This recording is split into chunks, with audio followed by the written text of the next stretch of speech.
Caleb lived in a creaky old house. It stood on Willow Creek Road, shrouded by weeping willows. He felt swallowed by the silence. The house echoed with the ghosts of laughter, laughter that wasn't his. Caleb was alone. At school, he was invisible. The other kids, they were shadows.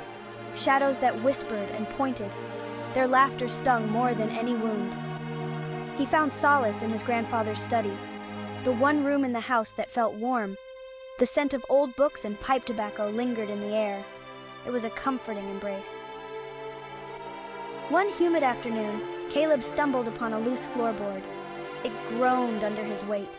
His heart pounded like a drum. What lay beneath? Curiosity bubbled inside him. He pried open the floorboard. Dust swirled in the air. Below, a wooden chest lay hidden. The metal clasps were cold to the touch. The chest creaked open.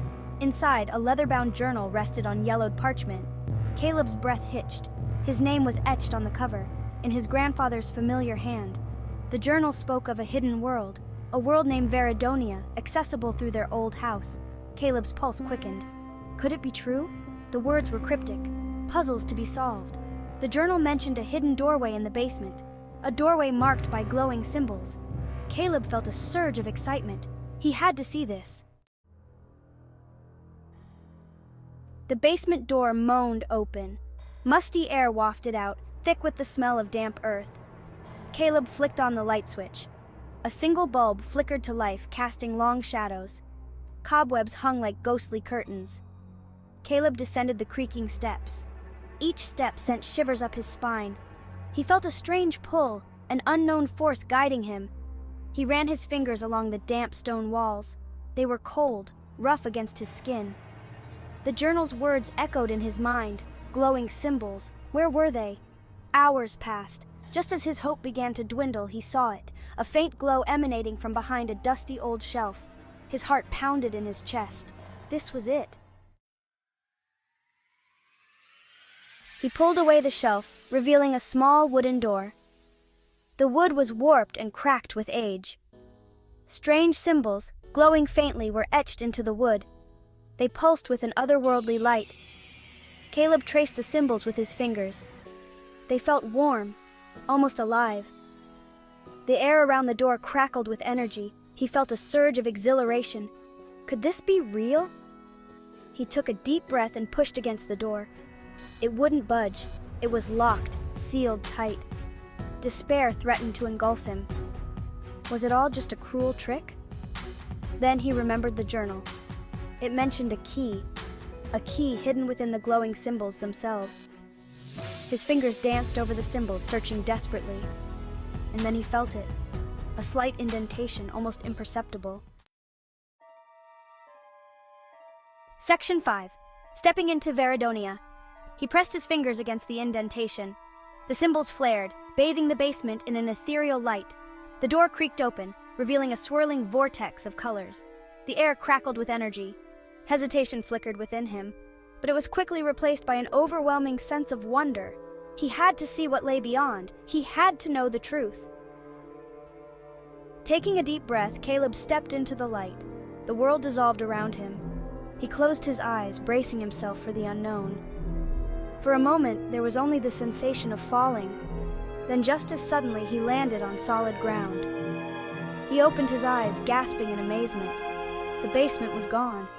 In its place was a world unlike anything he had ever imagined. Section 6. The Land of Talking Beasts. Veridonia, a land bathed in the golden light of a double sun. Towering trees, their leaves shimmering silver, stretched towards the sky. Strange creatures unlike anything he had ever seen roamed freely. Creatures of myth and legend came to life before his very eyes. A majestic griffin soared overhead, its feathers catching the sunlight. A group of centaurs galloped past, their laughter echoing through the air. Caleb stumbled back, his heart pounding in his chest. He couldn't believe his eyes. It was as if he had stepped into the pages of one of his grandfather's adventure books. And then, a voice startled him. Well, well, well! Look what we have here! A talking badger stood before him, its beady eyes twinkling with amusement. Caleb could only stare in disbelief. Section 7. The Prophecy of the Two Worlds.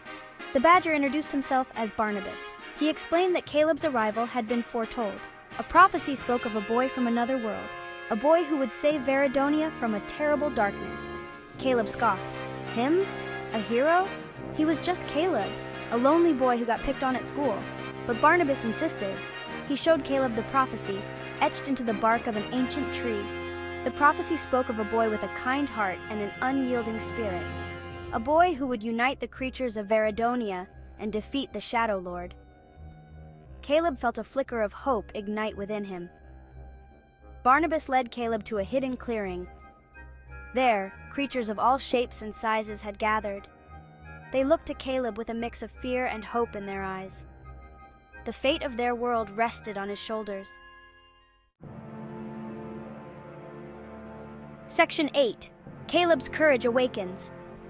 Caleb was scared, but he knew he couldn't let these creatures down. He had to find the strength within himself, for Veridonia, for himself. He spent his days training, learning to fight alongside brave centaurs and cunning foxes. He discovered a wellspring of courage he never knew he possessed. He learned to trust his instincts. The day of the battle arrived. The Shadow Lord's army descended upon the clearing, a tide of darkness. Caleb fought with everything he had. His fear transformed into a fierce determination to protect his new friends. In the heart of the battle, Caleb came face to face with the Shadow Lord, a towering figure wreathed in darkness. Caleb felt small, insignificant. But then he remembered the prophecy. He remembered his friends. Section 9. Return to Willow Creek. With a surge of adrenaline, Caleb fought back. He tapped into a wellspring of strength he never knew he possessed. The Shadow Lord faltered, surprised by Caleb's sudden ferocity. The creatures of Veridonia rallied behind Caleb, their voices rising in a chorus of defiance. The tide turned. The Shadow Lord was vanquished, banished back to the darkness from which he came. Victorious, Caleb stood amidst his cheering friends. He had done it. He had saved Veridonia. He had found a place where he truly belonged. But he knew he couldn't stay. His world needed him too. With a heavy heart, Caleb stepped back through the glowing doorway. He found himself back in the musty basement, the journal lying open at his feet. He emerged from the house, blinking in the sunlight. He was home. Section 10. The Magic Within. Life on Willow Creek Road was different now. Caleb carried himself with a newfound confidence. The shadows no longer whispered. He had faced his fears. He had found his strength. He knew the magic of Veridonia was always with him, hidden within his heart. A reminder that anything was possible, that he was capable of extraordinary things. And sometimes, late at night, when the house was quiet, Caleb could almost hear the whispers of the wind carrying greetings from his friends in Veridonia. He was home, but he was never truly alone. He had found his place in both worlds.